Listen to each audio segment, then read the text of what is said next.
Well, tonight we take you to the second part of our special report concerning Jones County Sheriff Alex Hodge and recent battle between Jones County and the Board of Supervisors for more money. We talked about this a little bit last night. Yeah, the sheriff claims one of his biggest expenses happens to be maintaining 2 jails. Tonight, we're taking a look inside one of those jails to see the conditions and why the sheriff says he needs funding.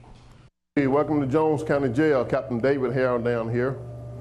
Going to do a quick tour of what's going on in the Jones County Jail, show you the real jails. According to Sheriff Alex Hodge, the Jones County Jail happens to be one of his biggest expenses. Didn't mention 2 things that I have to do on $5.5 million. I said I have to run 2 correction facilities, 24 hours a day, 7 days a week.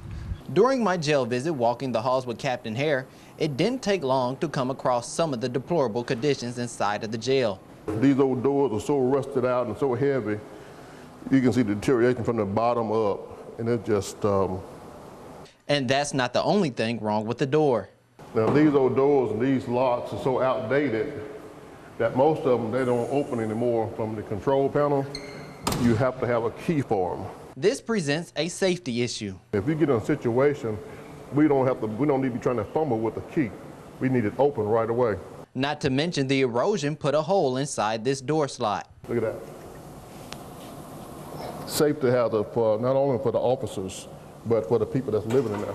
Making it possible for staff members to be stabbed with one of these sharp shanks, while the rust and decay takes a toll on an inmate's health. And about 15 feet in front of us lays a pool of water, seeping from a shower in an inmate's cell.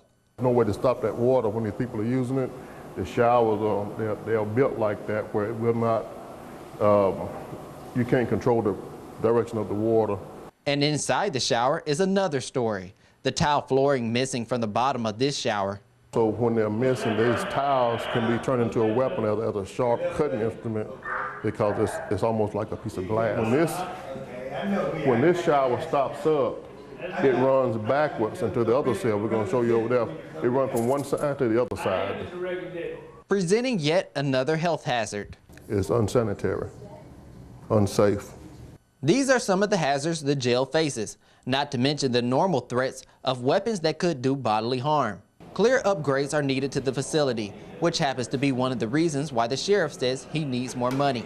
The sheriff describes one of his recent conversations with a businessman about why the department can't operate off its current budget. He said, Sheriff, why can't you operate on $5.5 million? He went down a list of things of what I actually do with a $5.5 million. He was missing 2 things. Those 2 things were two jails, an adult jail and a correctional jail.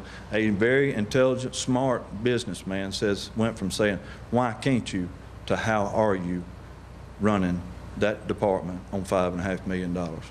Corey Howard, Fox 23 News. The next Jones County Board of Supervisors meeting is set for June the 4th.